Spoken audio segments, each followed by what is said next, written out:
വിവരങ്ങളുമായി വിനയ് നമുക്കൊപ്പം ചേരുന്നു. പറയൂ വിനയ്, എന്താണ് കോടതിയിൽ നടന്നത്? ഇനി എന്താണ് പോലീസിന്റെ അടുത്ത നീക്കം? അഞ്ജലി കോടതിയിലെത്തിച്ച മിത്രയെ ഇനി മാനസികാരോഗ്യ കേന്ദ്രത്തിൽ പ്രവേശിപ്പിക്കാനാണ് ഉത്തരവിൽ പറയുന്നത്. അവർക്ക് മാനസികമായ പ്രശ്നങ്ങളുണ്ടെന്നാണ് പ്രോസിക്യൂഷന്റെ വാദം. അങ്ങനെ അല്ലെന്ന് തെളിയിക്കാൻ പറ്റില്ല. അവരുടെ ഭർത്താവ് തന്നെ കൂടെ ജോലി ചെയ്യുന്നവരോട് മുമ്പെപ്പോഴോ അങ്ങനെ പറഞ്ഞിരുന്നു എന്നാണ് അറിയാൻ കഴിഞ്ഞത്. അതാ മിത്രയെ കൊണ്ടുപോവുകയാണ്. സ്വന്തം ഭർത്താവിനെ വീടിനുള്ളിൽ വെച്ച് കൊലപ്പെടുത്തി വെട്ടിക്കീറി കത്തിച്ച മിത്ര ഇനി മുതൽ മാനസികാരോഗ്യ കേന്ദ്രത്തിൽ. അവരുടെ അച്ഛനും അനിയത്തിയും നെഞ്ചു തകർന്നു നിൽക്കുന്ന കാഴ്ച എല്ലാവരെയും കണ്ണീരിലാഴ്ത്തുന്നതാണ്. ന്യൂസ് ചാനലിൽ മിത്രയുടെ മുഖം എടുത്തു കാണിക്കുമ്പോൾ അനന്യ അവളുടെ മുഖത്തേക്ക് ഉറ്റുനോക്കി. പ്രതീക്ഷയുടെ തിരുനാളങ്ങൾ അണഞ്ഞുപോയി. കണ്ണുകൾ, പാറിപ്പറന്ന മുടിയിഴകൾ, വിലങ്ങുകൾ അണിഞ്ഞ കൈകൾ അവയെ മാടിയൊതുക്കാൻ ശ്രമിക്കുന്നുണ്ട്. വിഭ്രാന്തി മനസ്സിനെ കീഴടക്കിയ പോലെ എന്തെല്ലാമോ ആംഗ്യങ്ങൾ കാണിക്കുന്നുണ്ട്.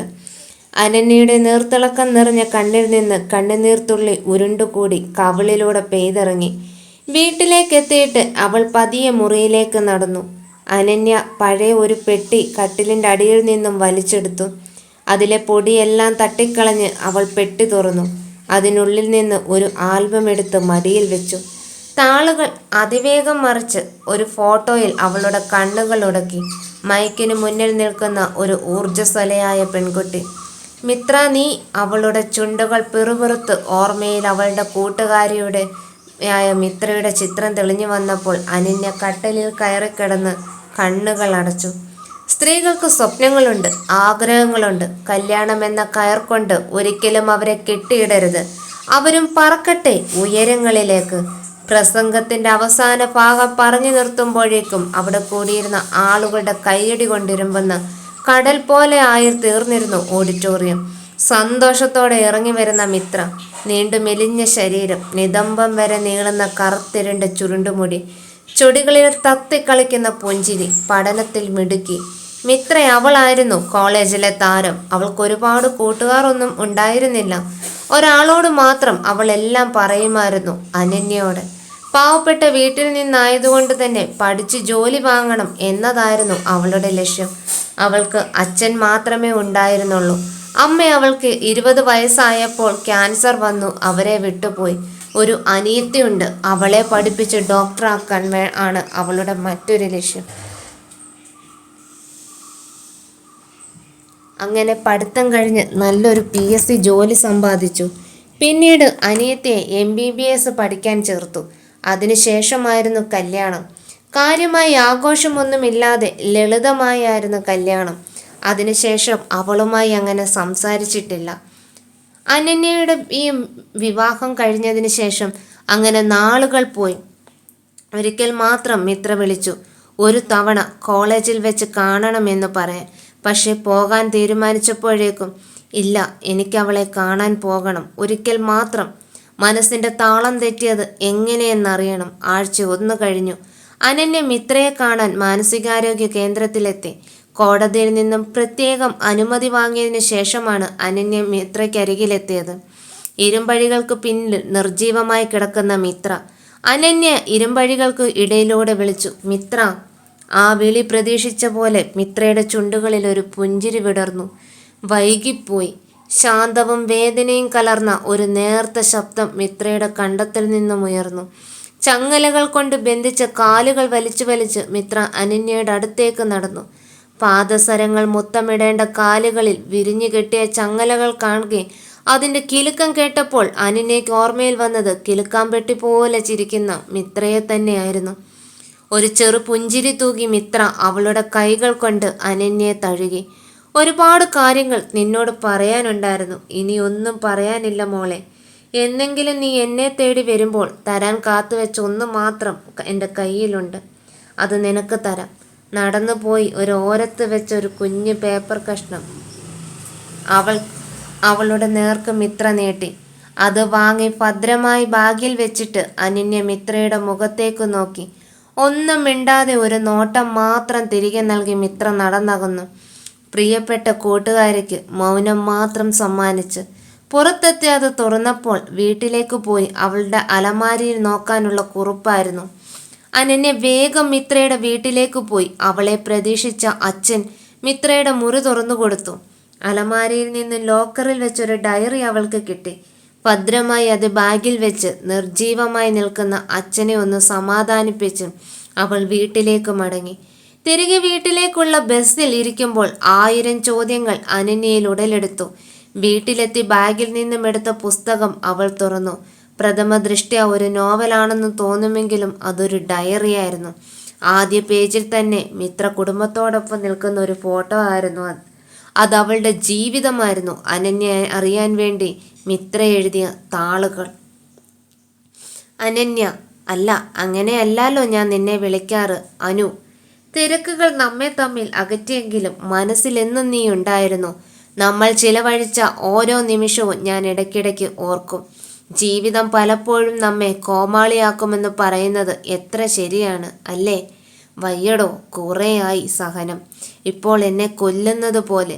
വിവാഹ ജീവിതം ഒരു പെണ്ണിനെന്നും കടിഞ്ഞാണാണെന്ന് തോന്നിപ്പോവും ചില നേരത്ത്. ഒരു ജോലി ഉള്ളതുകൊണ്ട് പിടിച്ചു നിൽക്കാൻ പറ്റുന്നു. എൻ്റെ ഭർത്താവ്, അയാൾക്കിപ്പോൾ എന്നെ മടുത്തു എന്ന്. തമിഴ്നാട്ടിൽ ജോലി ചെയ്യുന്ന അയാൾ എന്നെ ഒന്ന് വിളിക്കാറു പോലുമില്ല. ഒരു കുഞ്ഞിനെ തരാൻ കഴിയാത്ത പെണ്ണിനെ അയാൾക്ക് വേണ്ട പോലും. ഞാൻ ഒരുപാട് ഡോക്ടർമാരെ കണ്ടടോ, പക്ഷെ എനിക്കല്ല കുഴപ്പം. അയാൾക്കാണെന്ന് പറയുമ്പോൾ സമ്മതിക്കുന്നത് പോലുമില്ല. ഗത്യന്തരമില്ലാത്ത ജീവിതം മുന്നോട്ട്. അനിയത്തി പഠിച്ചു കഴിഞ്ഞ് ഒരു ജോലിയാക്കി അവളുടെ വിവാഹം കഴിഞ്ഞാൽ ഞാൻ ഈ ബന്ധമൊഴിയും. ഇനിയും വയ്യ, അടി തൊഴി അങ്ങനെ പലതും. ആരോട് പറയാൻ? ഞാൻ സ്വസ്ഥമായി കഴിയുകയാണെന്ന് വിചാരിച്ച് നടക്കുന്ന അച്ഛനോടോ? ഇനിയും ആ വിഷമം കാണാൻ വയ്യ. അവരുടെ വീട്ടിൽ ആദ്യമൊക്കെ ചെറിയ മുറുമുറുപ്പ് മാത്രമേ ഉണ്ടായിരുന്നുള്ളൂ. പക്ഷെ പിന്നെ മച്ചി എന്ന പേര് തന്നെ എനിക്ക് ചാർത്തി.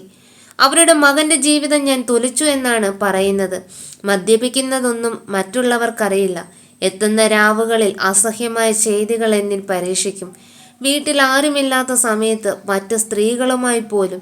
അത് ചോദ്യം ചെയ്തപ്പോൾ എന്നെ സംശയരോഗിയാക്കി മറ്റുള്ളവർക്ക് മുന്നിൽ ചിത്രീകരിച്ചു. എല്ലാം ഞാൻ ഉള്ളിൽ ഒതുക്കുകയാണ്. എന്നാണ് ഇതിനെല്ലാം ഒരു അവസാനം? അറിയില്ല. ആരെയും കാണാനോ ഈ പ്രശ്നങ്ങൾ പറയാനോ വയ്യടാ. പിന്നീടുള്ള നോട്ടങ്ങളും സ്പർശനങ്ങളും ഞാൻ ഭയപ്പെടുന്നു. മരണം പോലും എന്നിൽ നിന്ന് അകന്നു നിൽക്കുന്നു. പിന്നീടുള്ള കുറേ താളുകൾ ശൂന്യമായിരുന്നു. അവളുടെ ജീവിതം പോലെ ശൂന്യം. നല്ലൊരു ജോലി ഉണ്ടായിട്ട് പോലും ധൈര്യമില്ലാത്ത പൊട്ടിപ്പെണ്ണ് മിത്ര. അതിവേഗം അനന്യ താളുകൾ മറിച്ചു. അവയിൽ രക്തം പറ്റിപ്പിടിച്ച് കിടന്നിരുന്നു. അനന്യ, തീർന്നു, എല്ലാം തീർന്നു. ഞാൻ അയാളെ കൊന്നു. സഹിക്കാവുന്നതിലും അപ്പുറമായിരുന്നു അയാൾ. ഇന്നെൻ്റെ അനിയത്തിയെ, ഹോസ്റ്റലിൽ നിന്ന് വന്ന അവളെ അയാൾ മയക്കുമരുന്ന് കൊടുത്ത് ക്രൂരമായി പീഡിപ്പിക്കാൻ ശ്രമിച്ചു. അത് കണ്ടുവന്ന അച്ഛനെ അയാൾ അതിക്രൂരമായി മർദ്ദനത്തിനിരയാക്കി. ജോലി കഴിഞ്ഞ് തിരികെ എത്തിയ ഞാൻ കണ്ട കാഴ്ചകൾ. അയാളെ തള്ളി മാറ്റാൻ ശ്രമിക്കുന്ന അനിയത്തിയെയും അടിയേറ്റ് ബോധം മറിഞ്ഞ് നിലത്ത് കിടക്കുന്ന അച്ഛനെയും. പിന്നൊന്നും ആലോചിച്ചില്ല. വെട്ടുകത്തിയെടുത്ത് ഞാൻ അയാളെ വെട്ടിക്കീറി. വേറെ വഴിയില്ലായിരുന്നു. നിയമം ഞങ്ങളെ സഹായിക്കില്ല. എൻ്റെ അനിയത്തിയെ ഒരു ഇരയായി കാണാൻ ആരെയും ഞാൻ അനുവദിക്കില്ല. അവൾക്ക് വേണ്ടിയാണ് ഞാൻ എല്ലാം സഹിച്ചത്. അത് തെറ്റായിപ്പോയി. ഒരു തെളിവും ബാക്കി വയ്ക്കാതെ ഞാൻ അവനെ കത്തിച്ചു. അവൾക്ക് ഇങ്ങനെ ഒരു ദുർഗതി ഉണ്ടായെന്ന് ആരും അറിയില്ല. ഇതെല്ലാം എൻ്റെ കൂടെ മണ്ണിൽ കുഴിച്ചു മൂടപ്പെടും. നീയും ഞാനും അച്ഛനും അനിയത്തിയും അറിയുന്ന രഹസ്യം അതൊരിക്കലും പുറം ലോകം അറിയരുത്. നിന്റെ മിത്രയുടെ അവസാന ആഗ്രഹമാണിത്. ഇനി ഞാനൊരു ഭ്രാന്തിയായിരിക്കും മരണം വരെ. ഇല്ലെങ്കിൽ ഞാൻ അവനെ എന്തിനു കൊന്നു എന്ന ചോദ്യത്തിന് ഞാൻ ഉത്തരം നൽകേണ്ടി വരും. എനിക്കയാളെ ഉപേക്ഷിക്കാമായിരുന്നു. എന്നാലും മനസ്സിൽ അയാളെ പ്രതിഷ്ഠിച്ചിരിക്കുന്നു. എന്നെങ്കിലും എന്നെ സ്നേഹിക്കുമെന്ന് മനസ്സുരുവിട്ടിരുന്നു. എൻ്റെ അനിയത്തി ഉയരങ്ങളിലേക്ക് എത്തണം. എൻ്റെ ആഗ്രഹം അവൾക്ക് പൂർത്തിയാക്കാൻ കഴിയും. എനിക്ക് നിന്നോടൊരു ആവശ്യം പറയാനുണ്ട്. നീ എൻ്റെ അനിയത്തിയെ ചെന്ന് കാണണം. അവൾക്കൊരു ചേച്ചിയായി എന്നും കൂടെ ഉണ്ടാവണം. എൻ്റെ അച്ഛൻ്റെ മിത്രയായി, എനിക്ക് പകരമായി എന്ന് സ്വന്തം മിത്ര. കണ്ണീരോടെ അനന്യ ആ ഡയറി അടച്ചു വെച്ചു. അടുക്കളയിലേക്ക് നടന്നു. അനന്യ വിറകടുപ്പ് കത്തിച്ചു. ഓരോ താളുകളായി അതിലേക്ക് പറിച്ചിടുമ്പോൾ മിത്രയുടെ പ്രതികാരം ഒരു അഗ്നിയായി അവളുടെ ഭർത്താവിനെ വിഴുങ്ങിയ പോലെ. താളുകളും അതിലെ രഹസ്യവും തീയലെറിഞ്ഞ് ചാമ്പലായി. ഒരിക്കലും ആരും അറിയാതെ അനന്യ രഹസ്യവും പേറി ജീവിതത്തിലേക്ക് മനസ്സ് നീറുന്ന വേദനയുമായി. എന്നാൽ ചെറിയ സംതൃപ്തിയോടെ മിത്ര ഭ്രാന്തിയായി. അഴികൾക്ക് പിന്നിലും അവളുടെ ആഗ്രഹം അനന്യ സഫലമാക്കി. അവളുടെ അച്ഛനും അനിയത്തിക്കും കൂട്ടായി അനന്യയുണ്ട്. മിത്ര തിരികെ എത്തും വരെ. ഇനിയും നമുക്കിടയിൽ മിത്രങ്ങൾ ഉണ്ടാവും, അല്ലെങ്കിൽ ഇനിയും ഉടലെടുക്കാം.